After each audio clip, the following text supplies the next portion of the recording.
어머님, 이건 너무 불공평해요. 전세금에 혼수까지 다 주실 때는 언제고. 이제 와서 왜 이러세요? 며느리의 뻔뻔한 말투에 박씨 할머니의 눈빛이 차가워졌습니다. 그래, 내가 너희한테 해준 게 뭐가 있는지 잘도 기억하는구나. 근데 그게 너희한테는 당연한 거였나 보네? 찬밥에 국도 못 내놓을 정도로? 아니, 그때는 정말 반찬이. 됐다. 난 이제 진심으로 나를 대하는 자식한테만 내 돈 줄 거야. 너희한테는 더 이상 한 푼도 없다. 엄마! 아니, 그보다 지금 이게 말이 되나요? 저도 엄마 아들이에요. 이렇게 차별하시면 어떡해요? 차별이라니? 너희가 날 어떻게 대했는지 똑똑히 기억하고 있을 텐데. 어머님, 너무 억울해요. 저희도 나름대로 효도하려고 했는데. 효도? 그래, 너희가 생각하는 효도가 뭔지 이제 알겠다. 돈 달라고 할 때만 전화하고 찾아와서는 찬밥도 제대로 못 차려주는 게 효도였구나. 아니면 고기 구워 먹으려고 날 쫓아내던 게 효도였니? 순간 아들 부부의 얼굴이 하얗게 변했습니다. 그들은 더 이상 변명할 말을 찾지 못했습니다.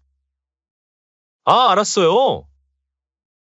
엄마가 그렇게 나오신다면 우리도 이제 엄마랑 연 끊고 살겠습니다. 아들이 자리를 박차고 일어섰습니다. 안녕하세요. 사연의 주인공은 68세의 박정례 할머니이십니다. 박씨 할머니는 6년 전 남편과 사별했습니다. 남편은 마지막 순간에 여보, 우리 자식들 앞으로도 잘 부탁해요. 라는 말을 남기고 세상을 떠났습니다. 박씨 할머니와 남편은 30년 넘게 시장에서 반찬 가게를 운영했습니다. 매일 새벽부터 밤늦게까지 일하면서 3억 원을 모았습니다. 이 돈은 단순한 저축이 아니었습니다. 두 부부가 자식들의 미래를 위해 한평생 모은 소중한 돈이었습니다. 찬바람이 불어오는 새벽이면 함께 김치를 담그고 더운 여름날에도 쉬지 않고 반찬을 만들었습니다. 그렇게 하루하루 쌓아온 부부의 땀과 정성이 고스란히 담긴 돈이었습니다. 하지만 남편이 떠난 후 두 자녀의 모습은 너무나 달랐습니다. 아들은 끊임없이 돈을 요구했고 그때마다 박씨 할머니의 마음은 무거워졌습니다. 결혼 준비부터 새집 마련까지 크고 작은 일들에서 어머니의 도움을 받았습니다. 그리고 그런 도움은 늘 당연한 것처럼 여겼습니다. 엄마, 이번에 제가 알아본 사업이 있는데 투자금이 필요해요. 이거 한 번만 도와주시면 정말 크게 성공할 수 있을 것 같아요. 아들, 그래도 사업이란 게 위험할 수도 있지 않니? 에이, 엄마는 너무 걱정하시네요. 제가 다 알아보고 하는 거예요. 이번에만 도와주세요. 성공하면 꼭 효도하겠습니다. 그래. 엄마가 한 번 더 도와줄게. 박씨 할머니는 아들의 부탁을 거절하지 못했습니다. 아들은 어머니가 힘겹게 모아놓은 돈으로 결혼할 때 작은 집과 혼수를 마련해 준 것도 자연스럽게 받아들였습니다. 하지만 이후에도 아들은 어머니의 희생을 당연한 것처럼 여기며 더 많은 지원을 바라는 모습을 보였습니다. 어머니가 모은 돈은 아들 자신을 위해 쓰여야 한다는 생각이 머릿속에 깊이 자리 잡혀 있었고, 어머니의 사랑을 경제적인 지원으로만 생각했습니다. 반면 딸은 어머니의 지원을 한사코 거절하며 자립심을 보였습니다.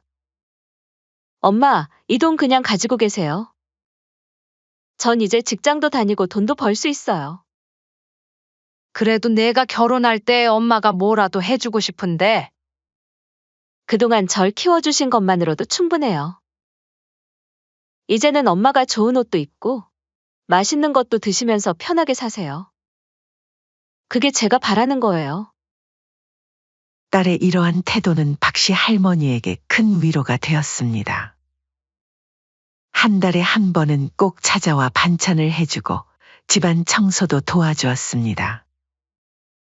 명절이면 가장 먼저 와서 어머니의 안부를 살폈고 때로는 작은 선물을 사들고 오기도 했습니다. 박씨 할머니는 딸을 자랑스러워하며 딸이 독립적인 삶을 꾸려나가는 모습을 기특하게 바라봤습니다. 하지만 박씨 할머니의 아들과 며느리는 시간이 지나면서 점점 그녀를 무시하기 시작했습니다. 어머님, 주말에는 오지 마세요. 저희도 좀 쉬고 싶어서요. 아, 그래. 알았다. 그리고 어머님, 저희 집에 오실 때는 제발 미리 연락 좀 주세요. 갑자기 오시면 저희가 당황스러워서요. 박씨 할머니는 아들과 며느리가 직장과 생활로 바빠서 자신에게 소홀해진 것이라며 이해하려 했지만 아들 며느리의 냉랭한 태도에 마음이 무거워졌습니다. 특히 며느리는 박씨 할머니가 집에 오는 것을 귀찮아하는 듯한 태도를 자주 보였습니다. 전화도 점점 뜸해졌고 찾아가도 반갑게 맞아주지 않았습니다. 박씨 할머니는 자식들의 진심을 확인하고 싶었지만 그럴 때마다 괜스레 자신이 과도하게 민감한 것이 아닐까 자책하기도 했습니다. 내가 너무 예민한가? 아들이랑 며느리는 바빠서 그런 거겠지. 내가 자꾸 찾아가서 귀찮게 해서 그래. 박씨 할머니는 아들의 얼굴이 보고 싶어 아들 집을 방문하기로 결심했습니다. 김장철이 다가와 이웃과 함께 김장을 했는데 이걸 핑계로 아들 집에 가보면 좋겠다는 생각이 들었습니다. 박씨 할머니의 마음속에는 설렘과 걱정이 교차했습니다. 며느리가 반기지 않을 것을 알면서도 그래도 엄마가 담근 김치라면 아들이 좋아할 거라는 기대감이 컸습니다. 아침 일찍부터 부엌에서 김치를 정성스레 담는 박씨 할머니의 얼굴에는 미소가 가득했습니다. 아들이 어렸을 때부터 김치를 특히 좋아했던 기억이 떠올랐습니다. 밥상에 앉을 때마다 엄마 김치가 최고야라고 말하던 아들의 모습이 눈앞에 선했습니다. 우리 아들이 엄마가 담근 김치를 제일 좋아했었는데. 박씨 할머니는 정성스레 김치를 큰 통에 담았습니다. 아들 내외의 마음을 조금이라도 풀 수 있을까 하는 마음에 평소 아들이 좋아하던 과일과 간식거리도 함께 챙겼습니다.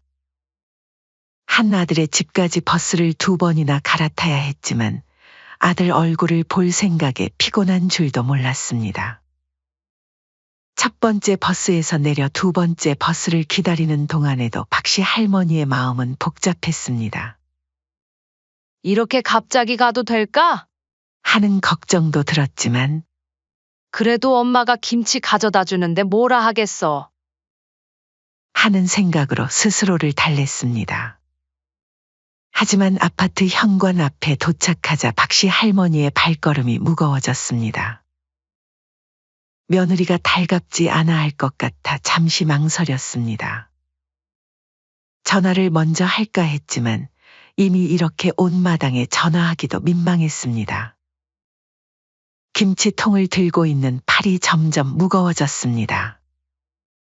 한참을 서서 고민하다가 박씨 할머니는 깊은 한숨을 내쉬었습니다. 결국 떨리는 마음으로 초인종을 눌렀습니다. 어머님, 웬일이세요? 며느리는 문을 열자마자 놀란 표정을 지었습니다. 반가움은커녕 당황스러움이 역력했습니다. 평소라면 며느리의 이런 반응에 서운함을 느꼈겠지만 오늘만큼은 김치라는 명분이 있어 괜찮았습니다.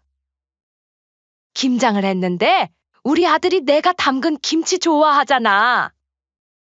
그래서 박씨 할머니의 말이 채 끝나기도 전에 며느리가 말을 자르듯 답했습니다. 하. 미리 연락이라도 주시지. 며느리의 말투에는 짜증이 가득했습니다. 무거운 김치통을 들고 땀을 흘리고 있는 박씨 할머니를 보고도 도와줄 생각은 하지 않았습니다. 오히려 귀찮다는 듯한 표정으로 휴대폰만 만지작거렸습니다. 어머님, 갑자기 오시니까 드릴 것도 없네요. 며느리는 한숨을 쉬며 냉장고 문을 열었습니다. 하지만 냉장고는 음식들로 가득 차 있었고 박씨 할머니는 그걸 똑똑히 보았습니다. 하지만 굳이 며느리에게 싫은 소리를 하며 싸우고 싶지 않았기에 이를 모른 척했습니다. 밥이라도 좀 드실래요? 근데 반찬은 없어서. 그래, 밥이라도. 며느리는 마지못해 밥통에서 찬밥을 한 공기 덜어냈습니다. 말라 비틀어진 밥알들이 그릇 위에서 먼지처럼 흩어졌습니다. 며느리는 그걸 전자레인지에 데울 생각도 하지 않고 박씨 할머니 앞에 놓았습니다. 반찬이 없어서 김치라도 드세요. 국도 좀 있긴 한데. 며느리는 냉장고에서 먹다 남은 김치를 꺼내 대충 썰어내왔습니다. 그리고 아침에 끓였다는 미역국을 찬 채로 그릇에 담아왔습니다. 어머님, 저희가 워낙 바빠서 제대로 된 반찬이 없어요. 라면이라도 끓여드릴까 했는데 라면도 다 떨어졌네요. 박씨 할머니는 찬밥에 딱딱하게 굳은 김치를 한 점 집어들었습니다. 식은 미역국은 기름이 둥둥 떠다녔습니다. 목이 메어왔지만 꾹 참고 밥을 한술 떠넣었습니다. 저기, 국이라도 좀 데워줄 수 있니? 아, 그냥 드시면 안 될까요? 제가 지금 좀 바빠서. 거실에서 며느리는 휴대폰만 들여다보며 가끔 시계를 확인했습니다. 아, 남편이 곧 올 시간이네요. 라는 중얼거림에서 박씨 할머니가 빨리 가기를 바라는 마음이 느껴졌습니다. 저녁이 되어 아들이 퇴근하고 들어왔을 때였습니다. 어머니! 여기 웬일이세요? 아들의 목소리에는 반가움이 전혀 없었습니다. 오히려 당황스러워하는 기색이 역력했습니다. 아들과 며느리는 서로 눈빛을 교환하며 어색한 웃음을 지었습니다. 어머니, 제가 퇴근하고 나면 좀 피곤해서요. 오늘은 일찍 쉬려고 했거든요. 박씨 할머니는 억지로 미소를 지으며 일어섰습니다. 그래, 괜찮다. 나중에 다시 올게. 그냥 너희 얼굴 한번 보려고 들렀어. 찬밥을 몇 숟가락 겨우 뜨고 일어선 박씨 할머니의 마음은 무거웠습니다. 가져온 김치통이 이제는 부끄럽기만 했습니다. 박씨 할머니는 무거운 마음으로 자리에서 일어났습니다. 아들은 어머니를 배웅하는 둥 마는 둥 현관까지 따라 나왔습니다. 어머니, 다음에 오실 때는 미리 연락 좀 주세요.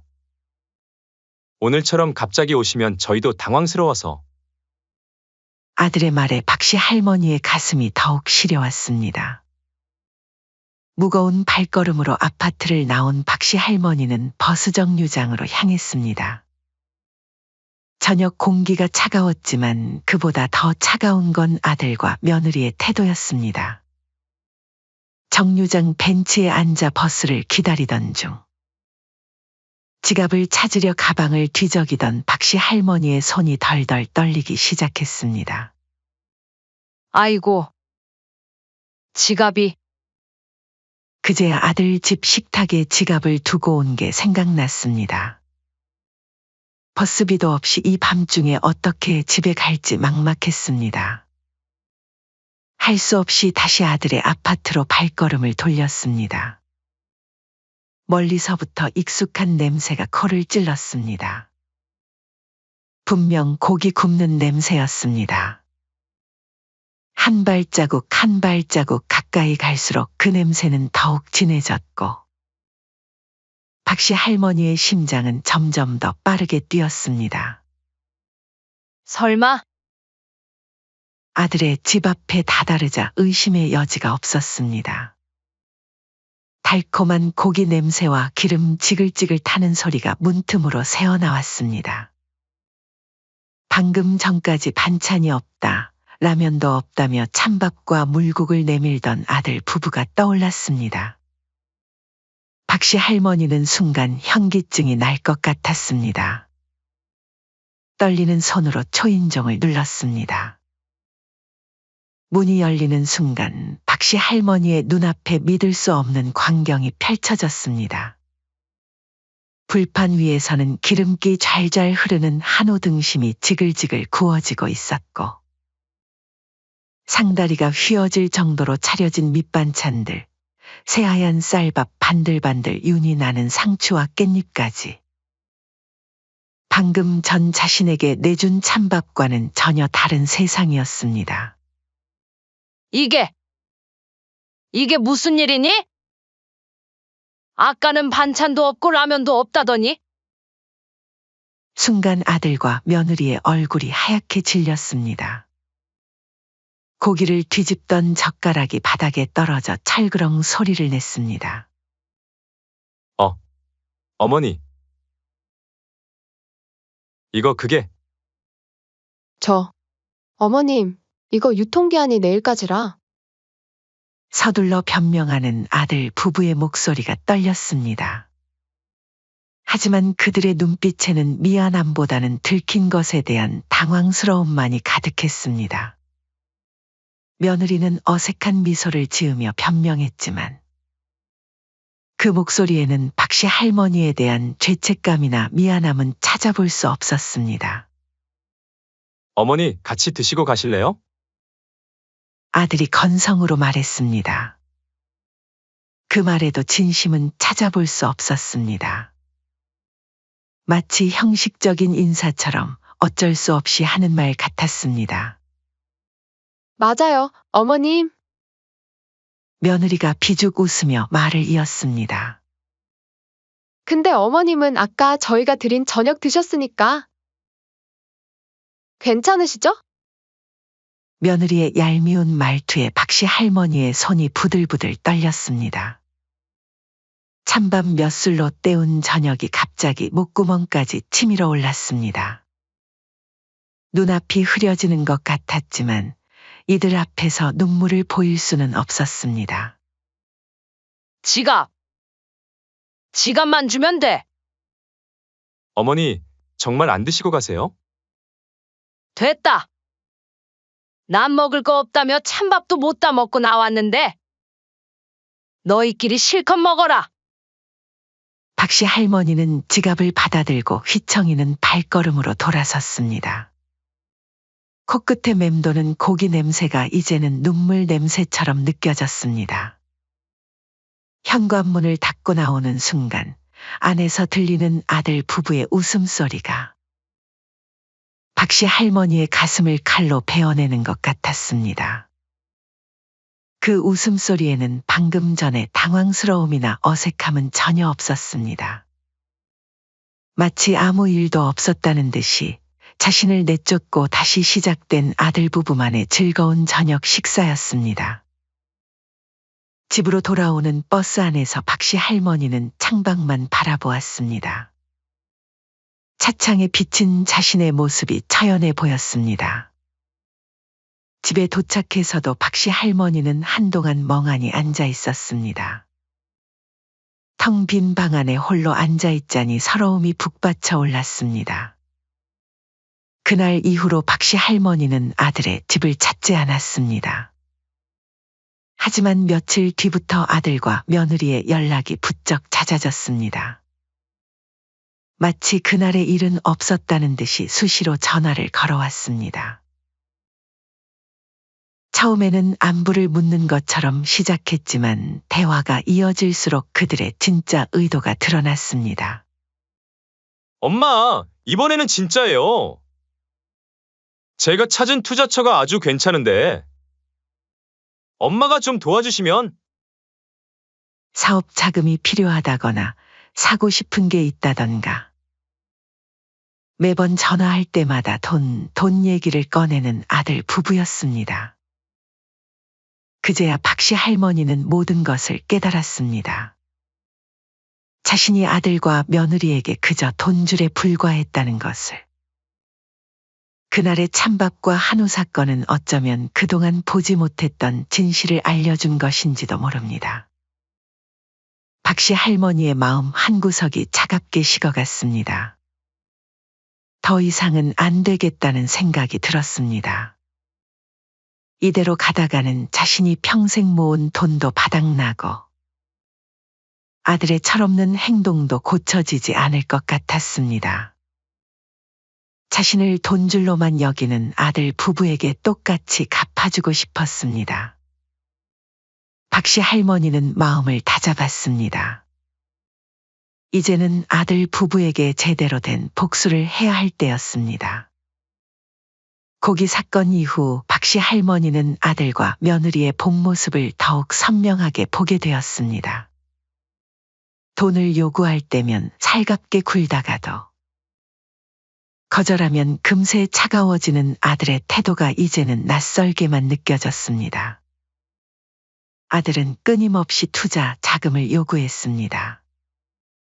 처음에는 친구와 함께하는 사업이라며 조심스럽게 말을 꺼내더니 점점 더 큰 돈을 당당하게 요구하기 시작했습니다. 특히 코인이라는 현실에 있지도 않은 가상화폐 투자를 핑계로 수천만 원을 요구했을 때는 박씨 할머니의 속이 타들어갔습니다. 아버지는 옛날 사람이라 이해 못하셨겠지만 엄마는 달라야죠. 지금 이 기회를 놓치면 평생 후회할 거예요. 아들의 말에는 돈에 대한 집착만이 가득했습니다. 그 말을 듣는 순간 박씨 할머니는 가슴이 철렁 내려앉았습니다. 죽은 남편까지 들먹이며 돈을 요구하는 아들의 모습에 깊은 실망감이 밀려왔습니다. 결국 박씨 할머니는 딸에게 모든 이야기를 털어놓았습니다. 그동안 있었던 일들, 찬밥 사건부터 끊임없는 돈 요구까지 모든 것을 이야기했습니다. 딸은 어머니의 이야기를 듣는 내내 분노로 떨고 있었습니다. 평소 착했던 딸이 이렇게 화를 내는 모습은 처음이었습니다. 이 자식이 진짜. 엄마, 이제는 더는 참으면 안 돼요. 동생이 이런 식으로 엄마를 대할 줄은 정말 몰랐어요. 이대로 두면 평생 엄마의 돈만 노리다 끝날 거예요. 딸은 잠시 생각에 잠기더니 조심스럽게 입을 열었습니다. 엄마, 제가 한 가지 제안을 해도 될까요? 그게 뭔데? 엄마, 맨날 동생이 해달라는 대로만 해주셨잖아요. 이제는 달라져야 할 것 같아요. 돈 달라고 할 때마다 그냥 주시니까 당연하게 생각하는 거예요. 박씨 할머니는 딸의 말에 한숨을 쉬었습니다. 그래도 그게 도움이 될까? 네, 분명해요. 엄마가 전부 거절하셔야 해요. 그리고 제가 한 가지 더 생각해 둔 게 있어요. 딸의 눈빛이 단호해졌습니다. 엄마 재산을 전부 제 앞으로 돌리는 척하고 동생에게는 진심으로 잘하는 자식에게만 물려주겠다고 하시는 거예요. 지금 동생은 엄마 돈을 자기 돈이라고 생각하잖아요. 이 정도는 해야 동생이 정신 차릴 수 있을 거예요. 박씨 할머니의 표정이 흔들렸습니다. 너무 심한 거 아닐까? 엄마, 절 믿으세요. 이게 동생을 위한 거예요. 분명 언젠가는 동생도 깨닫게 될 거예요. 딸의 진심 어린 말에 박씨 할머니는 천천히 고개를 끄덕였습니다. 이제는 정말 달라져야 할 때였습니다. 박씨 할머니는 딸과 함께 신중하게 계획을 세웠습니다. 우선 모든 재산을 딸에게 물려주는 것처럼 보이게 했습니다. 3억이라는 큰 돈이었지만 이제는 그 돈을 어떻게 써야 할지 분명해졌습니다. 일부러 딸의 집에 고급 가구들을 들여놓기 시작했습니다. 호텔 같은 분위기의 럭셔리한 소파와 대형 TV, 최신식 주방용품까지. 딸이 오히려 만류했지만 박씨 할머니는 단호했습니다. 거기에 명품 가방까지 사주면서 이웃들이 모두 알 수 있게 했습니다. 모든 것은 아들의 눈에 띄도록 하기 위해서였습니다. 예상대로 소문은 금방 아들의 귀에 들어갔습니다. 아들은 곧장 박씨 할머니를 찾아왔습니다. 엄마, 이게 무슨 소리예요? 누나한테 집안 살림 전부 백화점에서 비싼 걸로 바꿔주고 명품백까지 사주셨다면서요? 아들의 목소리는 떨리고 있었습니다.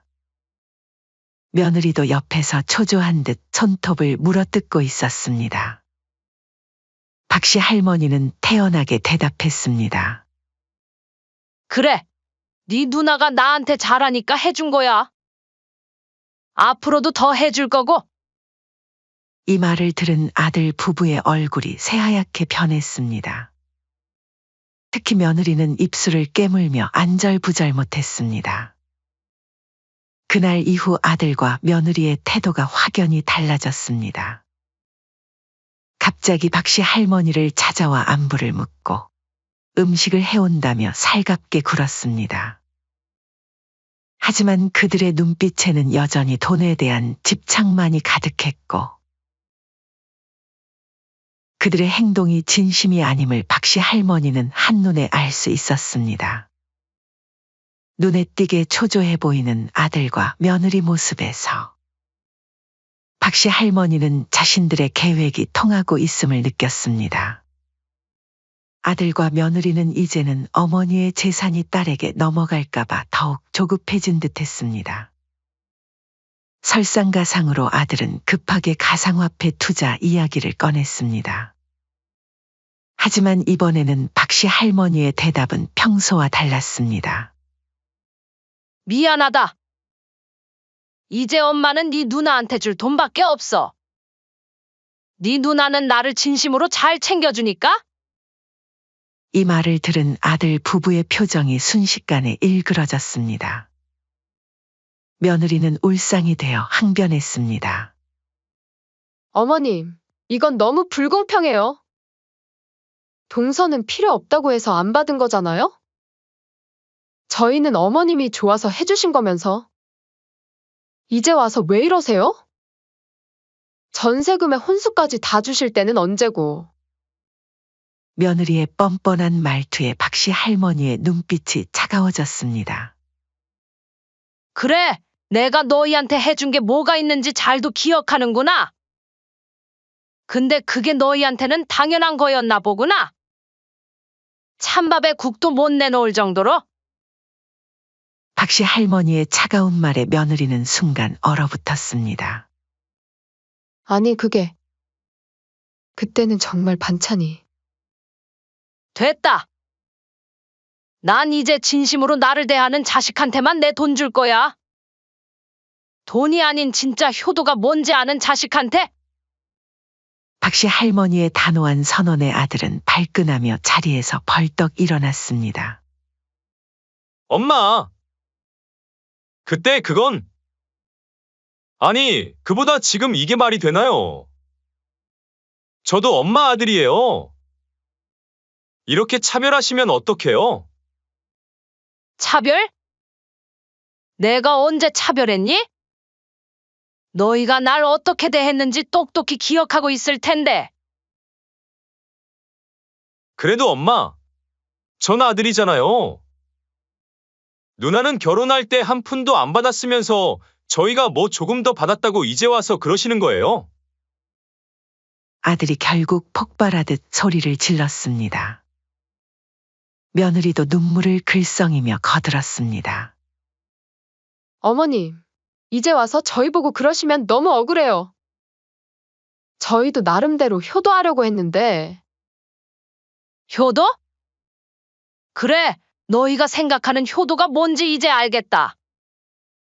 돈 달라고 할 때만 전화하고 찾아와서는 찬밥도 제대로 못 차려주는 게 효도였구나. 아니면 고기 구워 먹으면서 날 쫓아내던 게 효도였니? 순간 아들 부부의 얼굴이 하얗게 변했습니다.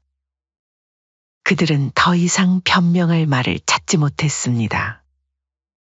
잠시 무거운 침묵이 흘렀습니다. 알았어요. 엄마가 그렇게 하시겠다면 우리도 이제 엄마랑 연 끊고 살겠습니다. 누나랑 행복하게 사세요. 이제 와서 저희 보고 뭐라 하시는데 엄마도 저희한테 해주신 게 있으니까 그런 거 아니에요. 아들이 자리를 박차고 일어섰습니다. 며느리도 따라 일어나며 마지막으로 한마디를 남겼습니다. 어머님, 저희는 이제 어머님 생각을 이해할 수 없어요. 다신 연락하지 마세요. 현관문이 쾅 하고 닫히는 소리가 들렸습니다.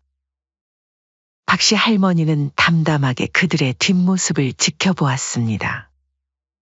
이것이 비록 아픈 교훈이 되겠지만 언젠가는 아들 부부가 진정한 효도와 사랑이 무엇인지 깨닫게 되기를 바라는 마음뿐이었습니다. 아들과 며느리는 박씨 할머니의 집을 떠난 뒤 매우 차갑게 마음을 닫았습니다. 하지만 그들의 일상은 생각보다 빠르게 무너지기 시작했습니다. 어머니의 지원 없이 살아가는 것이 이렇게 힘들 줄은 몰랐던 것입니다. 처음에는 어머니가 차별한다며 분노와 억울함으로 버텼지만 현실은 냉혹했습니다. 아들과 며느리의 카드값이 연체되기 시작했고 엎친 데 덮친 격으로 그렇게 자신만만해하던 아들이 투자한 가상화폐 사업도 크게 실패하여 결국 빚까지 지게 되었습니다. 며느리는 점점 아들을 원망하기 시작했습니다. 당신 보세요. 어머님이랑 연 끊자고 한 게 누구예요? 이제 와서 후회해봤자. 매일 밤 부부싸움이 이어졌습니다.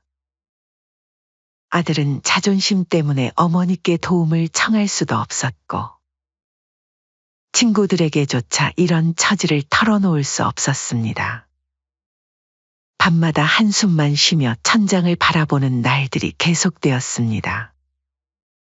반면 박씨 할머니는 딸과 함께 평화로운 나날을 보내고 있었습니다. 딸은 늘 어머니를 세심하게 챙겼고 주말이면 근교로 드라이브를 가거나 맛있는 식사를 함께 했습니다. 박씨 할머니는 딸의 따뜻한 보살핌 속에서 아들로 인한 상처를 조금씩 치유해 나갔습니다. 그러던 어느 날 박씨 할머니는 시장에서 며느리를 보게 되었습니다. 몇 개월 만에 보는 며느리의 모습은 많이 초췌해져 있었습니다. 비싼 옷과 가방은 온데간데 없고 싸구려 슬리퍼의 낡은 옷차림이었습니다. 더구나 매대 앞에서 1,000원짜리 반찬 값을 깎으려 애쓰는 모습이 안쓰러워 보였습니다. 박씨 할머니는 며느리가 자신을 발견하기 전에 재빨리 몸을 숨겼습니다. 하지만 그 초라한 뒷모습을 보니 마음 한구석이 아려왔습니다. 어쩌면 이제는 정말로 아들과 며느리가 무언가 깨닫는 게 있을지 모른다는 생각이 들었습니다. 집으로 돌아온 박씨 할머니는 그날 밤 잠을 이루지 못했습니다. 며느리의 초라한 모습이 자꾸 눈앞에 아른거렸습니다. 과연 이렇게까지 해야 하는 걸까 하는 생각도 들었지만 이것이 그들을 위한 진정한 사랑이라고 스스로를 다독였습니다. 그로부터 며칠 뒤 예상치 못한 손님이 찾아왔습니다. 현관 앞에 선 아들과 며느리의 모습은 예전에 당당하고 거만한 모습이 아니었습니다. 비싼 옷과 명품 가방은 온데간데 없고 초라한 차림으로 고개를 푹 숙이고 서 있었습니다. 아들은 그대로 무릎을 꿇었습니다. 엄마, 제가 잘못했어요.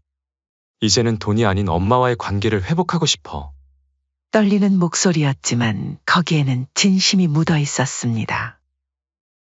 며느리도 옆에서 흐느끼며 무릎을 꿇었습니다. 어머님, 저희 정말 반성 많이 했어요. 그동안 저희가 얼마나 이기적이었는지 이제야 깨달았어요. 박씨 할머니는 한동안 말없이 그들을 바라보았습니다. 너희가 왜 그렇게 변했는지 아니? 아들과 며느리는 아무런 대답도 하지 못한 채 고개를 숙였습니다. 박씨 할머니는 그들을 잠시 바라보다가 차분하게 말을 이어갔습니다. 너희는 그동안 엄마를 가족으로 소중히 여기기보다는 그저 돈줄로만 생각했지. 돈이 필요할 때마다 나를 찾고 나를 공경하기보다는 어떻게 하면 더 많은 것을 얻을 수 있을지에만 관심이 있었어. 박씨 할머니의 목소리에는 야단도 원망도 없었습니다. 대신 깊은 통찰과 지혜가 담겨 있었습니다. 하지만 세상에는 돈으로 살 수 없는 게 있단다.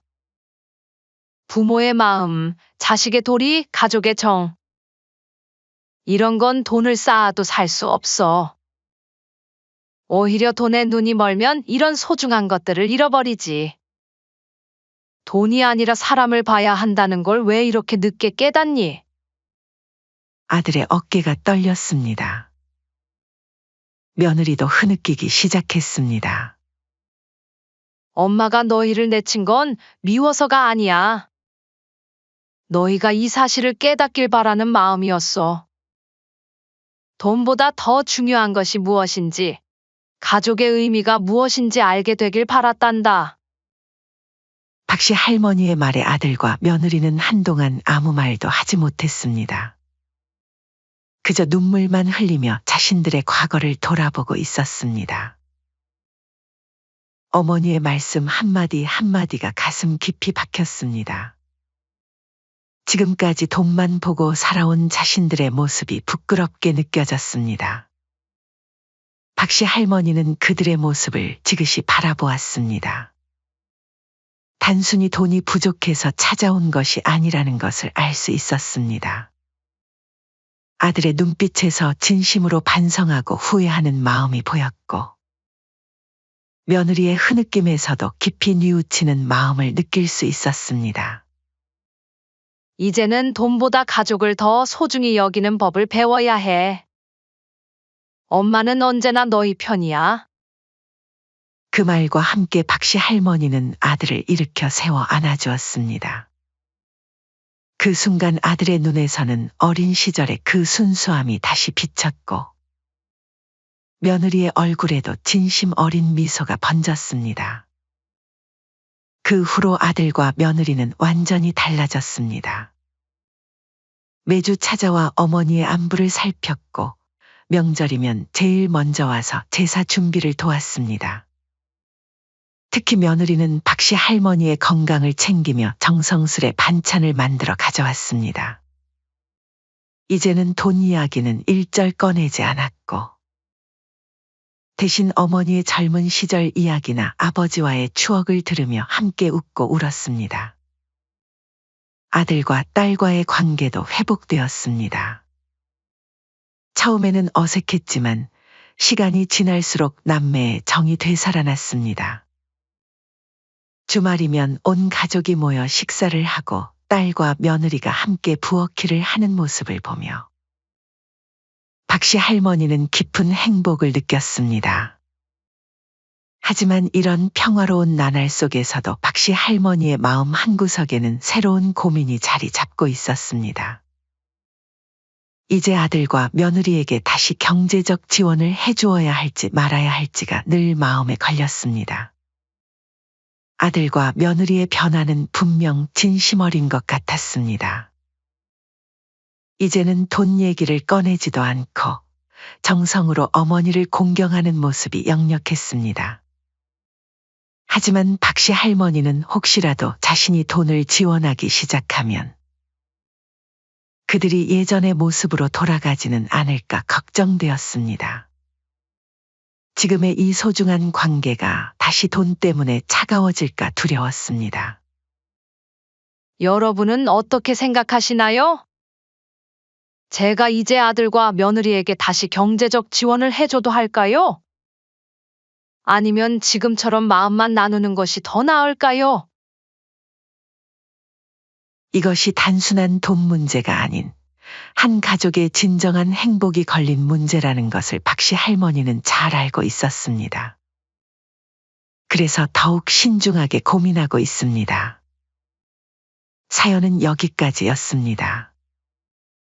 시청해 주셔서 감사합니다.